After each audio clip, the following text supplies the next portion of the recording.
Hi handsome, welcome to my 60th video. The combat overhaul is finally here, and now that I've had some more time to sleep on it and put my thoughts into words, I thought this was a good time to finally talk about it. I will preface this video by saying that I will be pretty negative throughout it, so if you really enjoy the changes and don't want me to ruin them for you, this is probably your cue to leave. I will do my best to not make this into a pure doom post, so if you are interested in hearing my opinions regardless, feel free to stay. I will also not talk about any of the PvP changes, as that is going through its own issues right now, so this is purely about the combat overall and its effect on PvE. With that out of the way, let me start with the good changes that the patch brought. I like that Agres is now applicable almost everywhere, although I heard that it's basically the same in one-shot spots and in Elvia Serendia. I can kind of understand why this is, but still, it's a little weird. One other weird thing with Agres that occurred to me only a few days later is that it feels weirdly punishing to now grind without Agres activated, because all the spots are balanced around having Agres and therefore have to give you lower yields without it. So there's no more spots where if you don't have Agres it still feels good, or even if you don't have Agres, this is the place that you want to be. There's only places that have Agres, and when every place has Agres, no place does. Overall, still a good change. Now for the bad. I mean, where do I even start? I think it's important to know why these changes even happen in the first place. And that is the idea that there is no tangible gear progression in BDO past a certain point.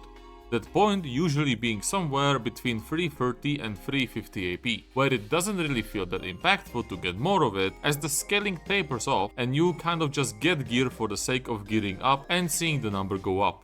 PA decided to fix this by giving us more monster AP once you breach the 310 AP bracket, which would have had inevitable impact on the rest of the game, where there are no further changes being made, as you could almost certainly Valk train in most of mid-game spots with like 1600 total AP and most likely break the game as a result.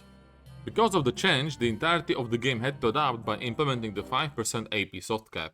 What this has in turn done is that it completely changed the way progression in BDO works. It is no longer about where you are as a player or how much gear you have.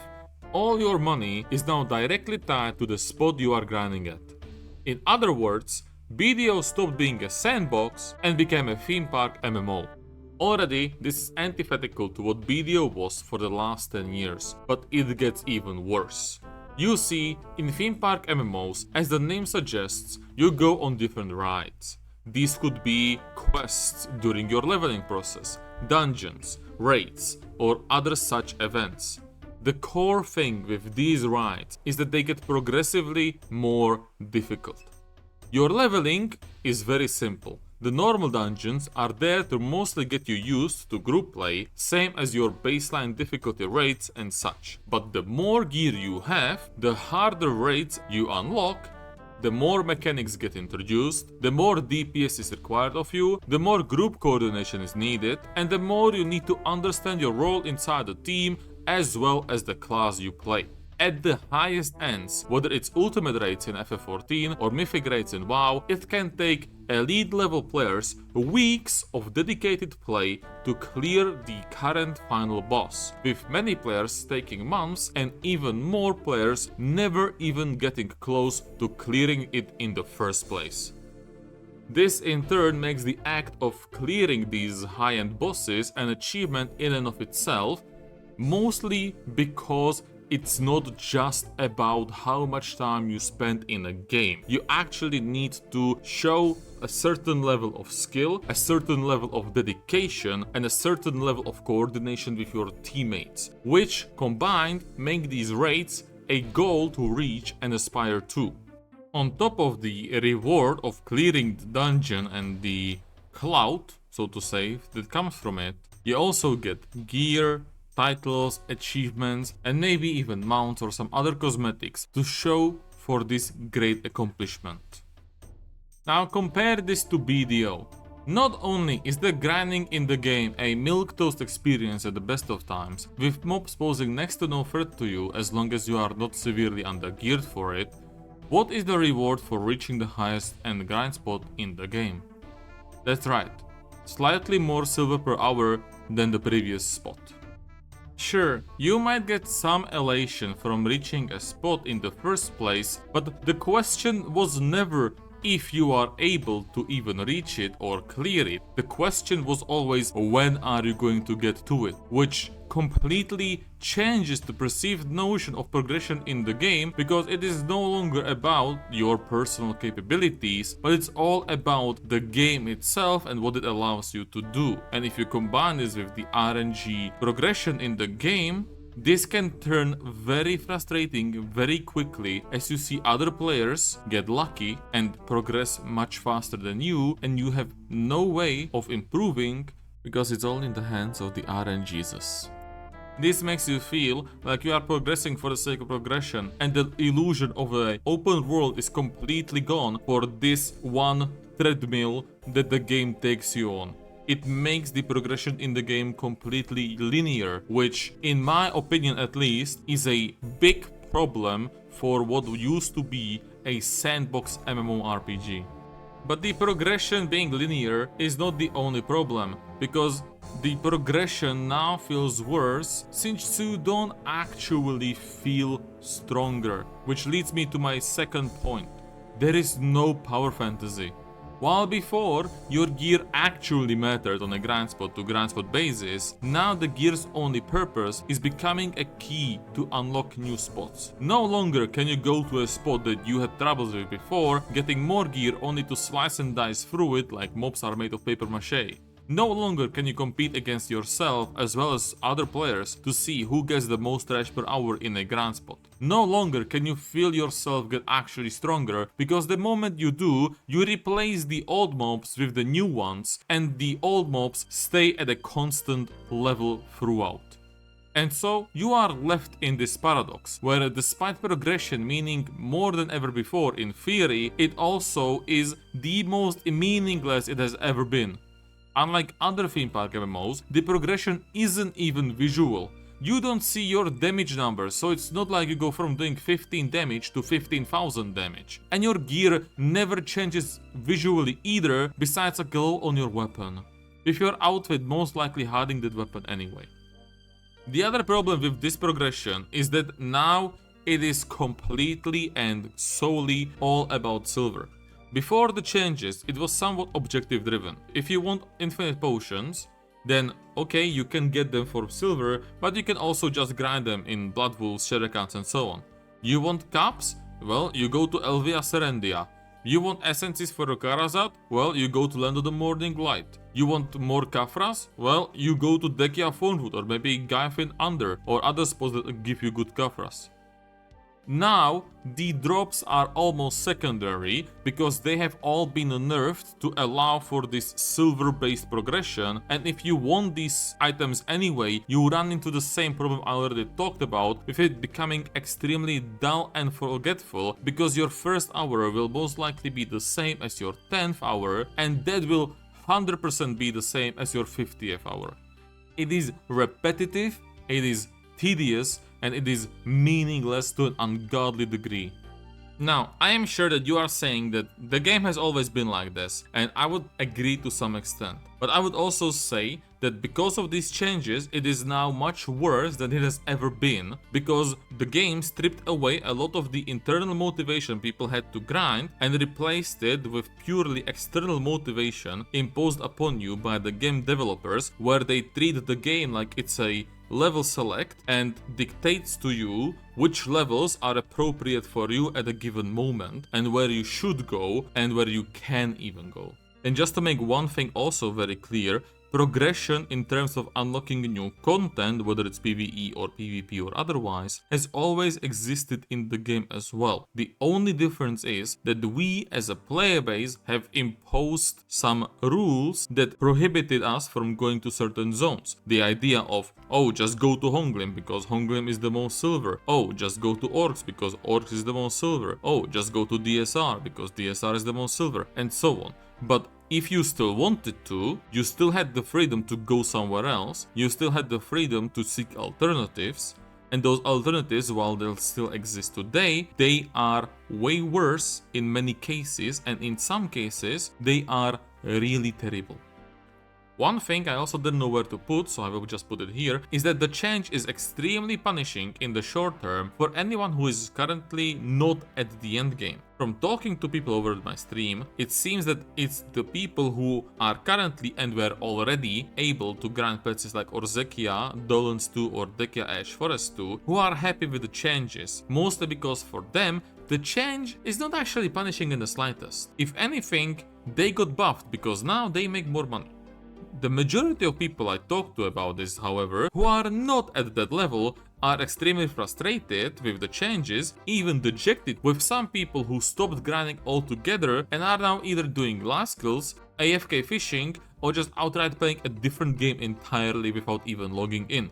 Essentially, what happened is that if you weren't at the top 1% in terms of AP before, the changes to how AP is calculated now most likely meant that you are now no longer able or even allowed to grind the spots that you were perfectly able to grind before, which is the opposite of progression. And I will just say, for the record, that if you are one of these people who feel dejected, I do not blame you in the slightest. If you decided that you don't want to play the game anymore, or if you took a break, or are just not grinding now whatsoever. But don't worry, because the changes are not just terrible in the short term, they have also introduced long-term issues into the game that will stay for as long as this exists. The first one is one that you most likely already know from the majority of other MMOs. Power creep. BDO has historically been pretty good at minimizing power creep, especially for a game with vertical progression that's been going on for over 10 years. However, I fear that this is all going to get worse with this change, since AP is now the main factor deciding the zones that you can grind.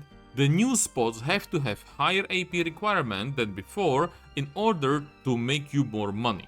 Since you will need more AP to grind the higher AP zones, you will also need more ways of getting to that AP. And this will have to become more expensive to compensate for players making more money than they were in the previous spots. So new spots which require more AP can come out, giving you more silver, repeat, ad infinitum.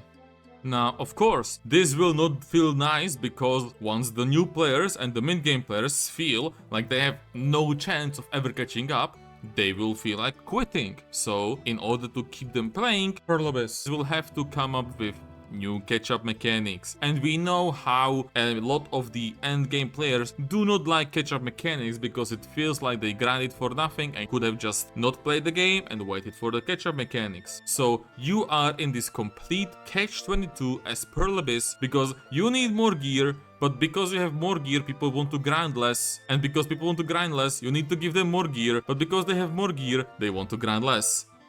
This also makes it a very bad idea for Perlobis in general, because they are now in a race against themselves. They need to be able to put out new content for people in order to keep this perceived idea of progression. This will have ripple effects throughout the rest of the game, since now more work has to go to creating new zones to keep this hamster wheel rolling, which means that other parts of the game might not get as much love as they deserve, or in some cases desperately need.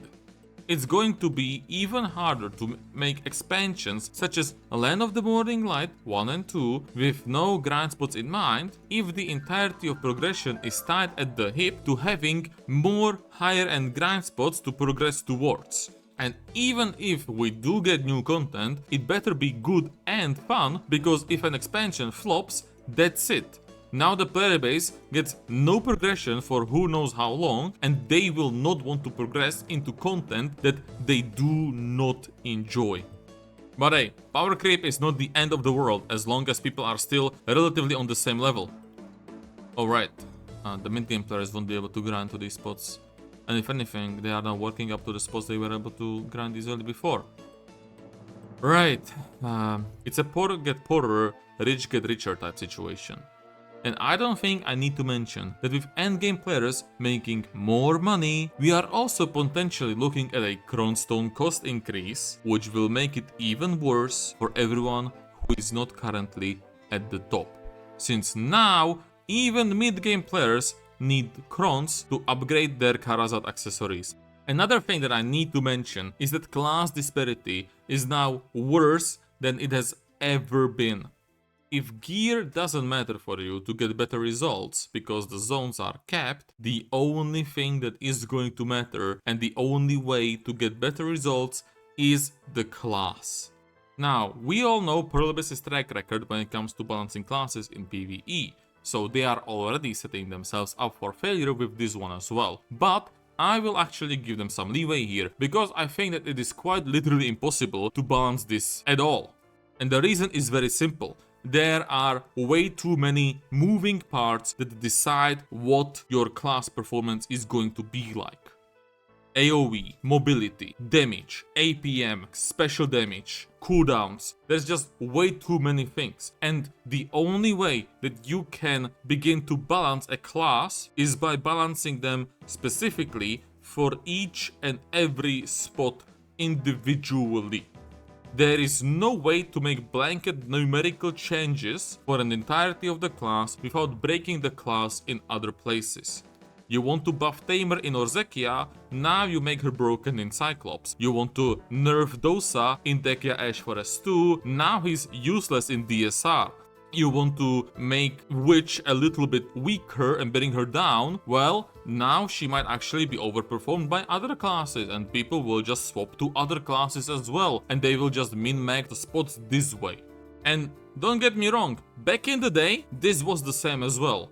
But the beauty of it being a sandbox MMO was that if your class struggled in one spot, you had other alternatives that were better. If you struggled at Dekia Thornwood, you had Dekia Cyclops. If you struggled at Hex, you had Trolls. Now, it is all segmented and this makes the progression feel even worse because the best way to now progress is to continuously get new classes for each and every spot that you unlock, so that you can now make the most silver at each of those spots individually, which makes it feel awful. But the silver per hour is not the only problem with class disparity, and neither are actually the AP caps the only problem with the patch. I just think that is the thing that everyone talks about, because most players get hit by the AP caps and not the actual other thing that is, in my opinion, the bigger problem. We need to talk about damage sponges. Simply put, damage sponges are not fun. If you need a perfect example of this, just look at any of the Bethesda games on their maximum difficulty. In BDO, at the risk of sounding hyperbolic, spending 2 full combos on a Succession Tamer to kill a pack of mobs makes me want to jump legs first into a wood chipper. The spells feel not impactful at all, it feels like I am barely scratching the mobs, and worst of all, after an hour of grind, I feel exhausted.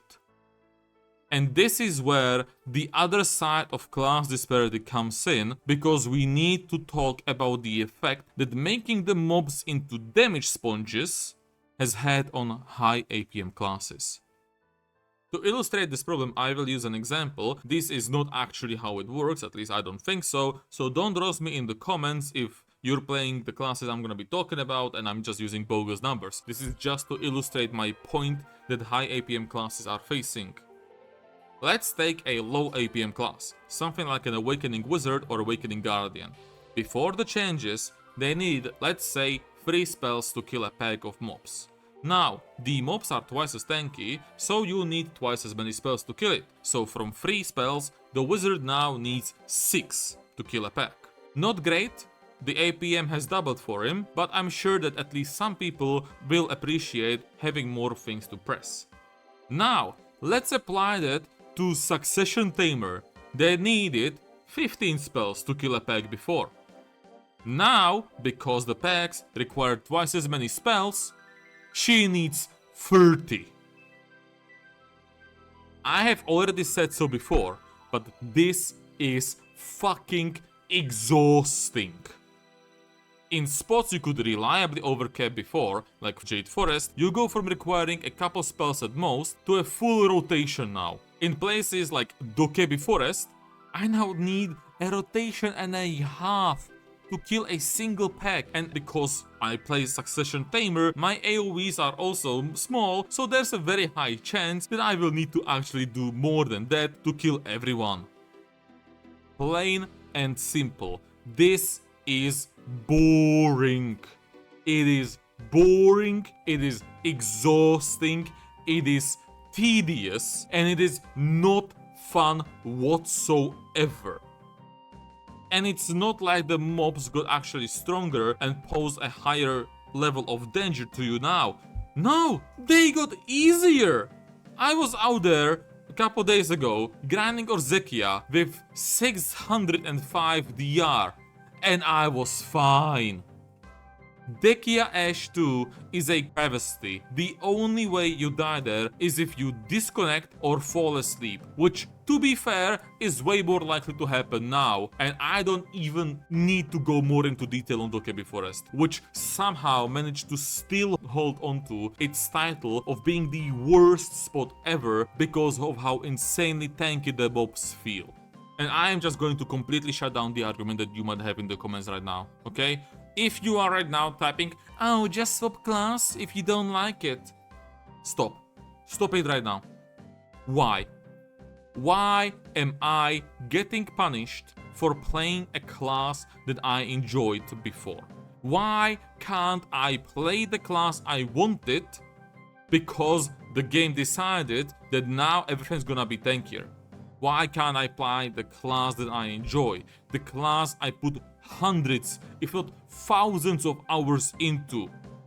Why should I swap to a class I enjoy playing less just to grind a spot I do not like? This kind of logic is asinine, because the problem only got worse now that the mobs started living in a pineapple under the sea in fucking Bikini Bottom. Before the patch, if you had a spot your class was really good at, you could stay there for as long as you liked. Sure, you may have made a little bit less money, but it was not night and day type of difference. Now, you cannot do that, because the God Emperor Pearl of the Abyss dictates that you need to go somewhere else because your progression actually doesn't matter in the slightest, and all we need to do is get you to the next level. And this is all without even going into the fact that swapping classes isn't actually as easy as you think, because it also most likely means spending money on the game, as you will now need inventory space and or weight for those classes, and you will also most likely need more character slots to accompany all of these classes unless you constantly want to delete your existing ones. So if you are telling other people that do not like this change to just reroll to a witch or to a sage or to a dosa or what have you, all you are doing is encouraging this type of nickel and diming players by Pearl Abyss. Okay, we've talked long enough about the change, but there is one part of the equation that is missing so far. Arguably, the reason why this change happened in the first place. Edania. I will say, I hope I am proven wrong, and Edania is a smash hit, best expansion the game has ever had, but somehow I already doubt it. First of all, if the idea of these changes was to push people to Edania, then it has already failed. As there are fewer people capable of grinding it now with the new AP caps than there arguably would have been if these changes did not happen. For an expansion centered around overall PvP, a game mode where you need as many players as possible for it to even function properly, lowering the amount of players even more than it already was by the notion of it being an endgame grind zone with the castle owner mechanic is just a cardinal sin, and I do not think that Edania will actually recover from this. The other problem in the future is the aforementioned power creep. People are already making ungodly amount of money in endgame now. And that is only ever going to get worse come Edania, because it has to. If it doesn't give more money than Orzekia or Dolun's 2, who will want to go there in the first place? So we are looking into a future where the mid-game players are now making less money than they have ever been, and the top 1% are sitting in their ivory towers making what? 5 billion an hour? 6? 8? 10? All the problems I talked about will culminate into this single region. And since Edania Part 2 seems to be more of the same, it's looking like the next year or two will be just like this. A painfully miserable experience for everyone but the absolute upmost echelon of the endgame players. To sum it all up, the combat overhaul is a complete fiasco in my eyes, because it punishes 99% of the current and future player base, removes player freedom, is antithetical to itself and to BDO as a whole, increases the gap between the top 1% and everyone else, makes class disparity worse than ever before, and introduces new long-term problems down the line. I am certain there will be further adjustments and changes to this combat overhaul, but it might be a bit too late for some, and for me personally, this update is also extremely disappointing because it has completely killed my drive to grind, and I will most likely not be doing so once the Hex nerf comes through this Thursday. That's all I have for you today, handsome. Do let me know what you think about the changes, tell me if I'm talking out of my ass, remember to like and subscribe, and enjoy your grind. Yeah, this catchphrase doesn't really work with this video, does it?